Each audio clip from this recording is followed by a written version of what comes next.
चारों ओर बहती अलकनंदा, पहाड़ों की भव्यता और मंदिर की दिव्यता मिलकर एक ऐसा दृश्य बनाते हैं देवलगढ़ के माता राज राजेश्वरी टेम्पल। यहाँ पे माता की पूजा नहीं होती है। देवलगढ़ मंदिर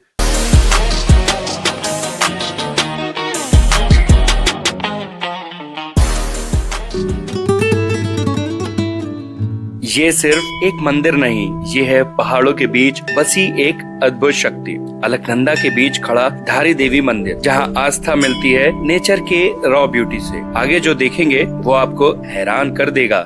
इस सफर की शुरुआत में हम चल रहे हैं सबसे पहले खिरसू से देवलगढ़ की ओर। व्यू तो देखिए, सामने सीढ़ी नुमा खेती हो रही है, पतली सी एक नैरो रोड है और सामने घने जंगल हैं। ये बिल्कुल उन्हीं जंगलों के बीच हम रुके हुए हैं। देवलगढ़ के बाद हम जाएंगे धारी देवी मंदिर, वहाँ से चलेंगे देवप्रयाग। अगर आपको वीडियो पसंद आए तो चैनल को सब्सक्राइब कीजिएगा, वीडियो को लाइक कीजिएगा और बेल आइकन को प्रेस कीजिएगा। अब हम पहुँच चुके हैं देवलगढ़ के माता राज राजेश्वरी टेम्पल, जहाँ पे दो टेम्पल हैं, एक गौरा देवी और एक राज राजेश्वरी जी का मंदिर। राज राजेश्वरी टेम्पल की एक खास बात है कि यहाँ पे माता की पूजा नहीं होती है। देवलगढ़ मंदिर उत्तराखंड के पौड़ी गढ़वाल जिले में स्थित एक प्राचीन धार्मिक स्थल है। यह स्थान कभी गढ़वाल की राजधानी रहा था और अपने ऐतिहासिक महत्व के लिए जाना जाता है। मंदिर परिसर में कई प्राचीन संरचनाएं और मूर्तियां देखने को मिलती हैं, जो मध्यकालीन वास्तुकला को दर्शाती है। देवलगढ़ मंदिर धार्मिक आस्था के साथ साथ इतिहास और संस्कृति का भी एक महत्वपूर्ण केंद्र रहा है।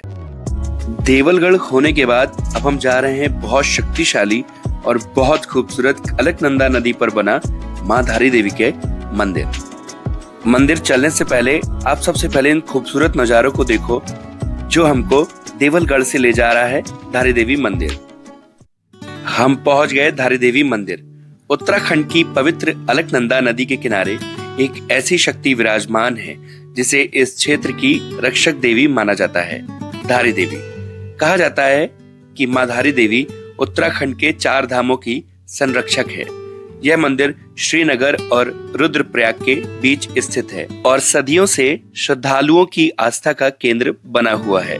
इस मंदिर की सबसे अद्भुत बात है यहाँ स्थापित देवी की मूर्ति। आप बस शेयरिंग कैब या अपने व्हीकल से डायरेक्ट धारी देवी मंदिर हरिद्वार से आ सकते हैं। धारी देवी मंदिर पहुँचने के बाद आप यहाँ की मार्केट से प्रसाद लेके जूते स्टैंड में अपने जूतों को उतार के अंदर प्रवेश कर सकते हैं।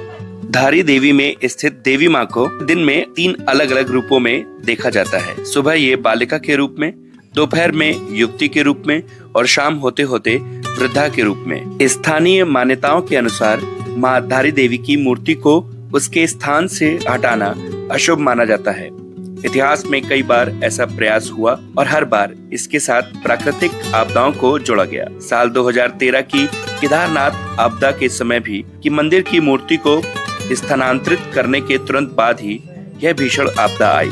आज यह मंदिर नदी के बीचों बीच एक चट्टान पर स्थित है, जहां तक पहुंचने के लिए पुल का सहारा लिया जाता है। चारों ओर बहती अलकनंदा, पहाड़ों की भव्यता और मंदिर की दिव्यता मिलकर एक ऐसा दृश्य बनाते हैं जो हर आगंतुक के मन में गहरी छाप छोड़ता है। धारी देवी मंदिर सिर्फ एक धार्मिक स्थान ही नहीं, यह आस्था, रहस्य और प्रकृति की अद्भुत संगीत का प्रतीक है।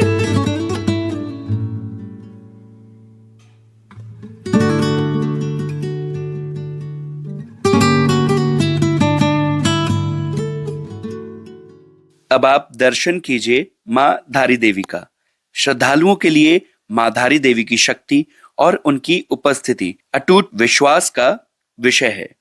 अगर आप उत्तराखंड की यात्रा पर हैं तो इस स्थान की शांति और शक्ति को महसूस करना ना भूलें, क्योंकि यहाँ सिर्फ दर्शन ही नहीं, एक अनोखा अनुभव आपका इंतजार कर रहा है।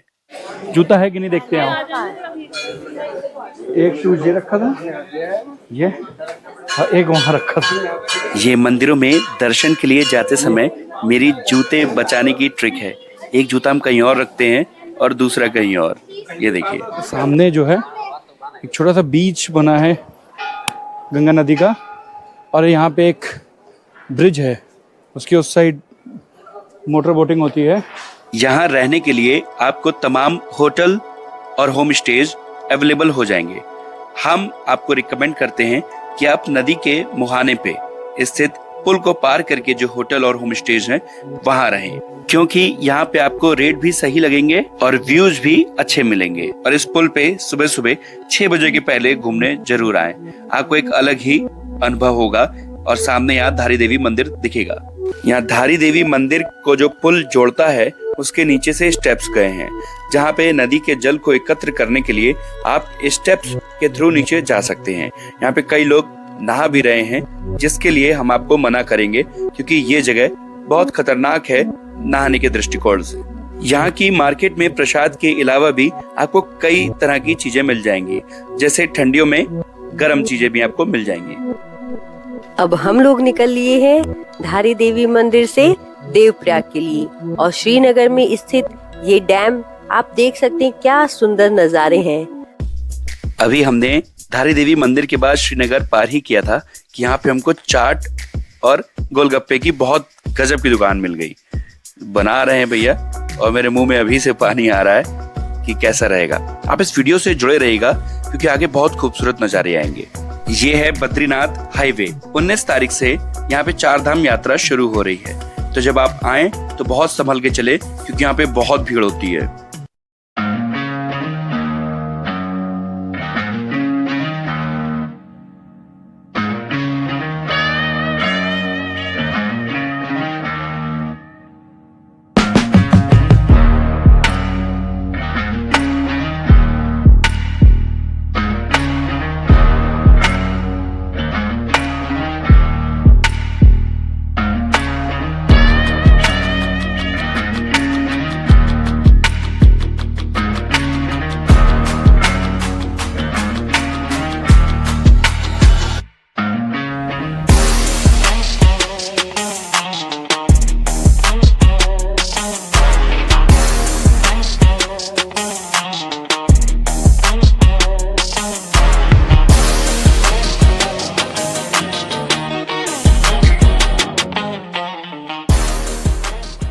अब हम पहुंच चुके हैं उत्तराखंड की एक बहुत खूबसूरत लोकेशन देवप्रयाग, और ये मेरा स्टे है देवप्रयाग के घाट से मात्र 1 किलोमीटर दूर।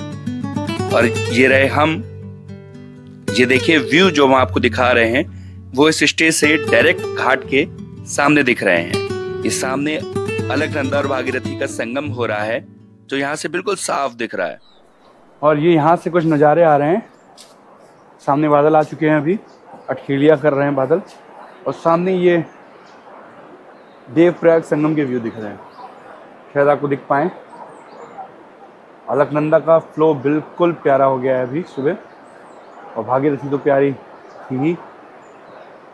और यहाँ से हम देख पा रहे हैं घाट अभी भी डूबा हुआ है, ट्यूब्स लगे हुए हैं। हरिद्वार से देवप्रयाग की दूरी है 95 किलोमीटर, जहाँ आने में लगता है 3 घंटे। और यहाँ साधनों की कोई भी कमी नहीं है। यहाँ पे आपको हर तरह के साधन मिल जाएंगे आने के लिए, चाहे वो शेयरिंग हो, चाहे बाइक रेंटल हो, चाहे कार हो, चाहे प्राइवेट सूमो हो। यहाँ पे आपको आने के बाद रहने के लिए सबसे अच्छा स्थान रहेगा घाट के आसपास। यहाँ पे आश्रमों की कोई कमी नहीं है, आपको यहाँ आश्रम, होटल्स और धर्मशालाएं आराम से मिल जाएंगी। मेरे मन ये बता दे तू किस ओर चला है तू।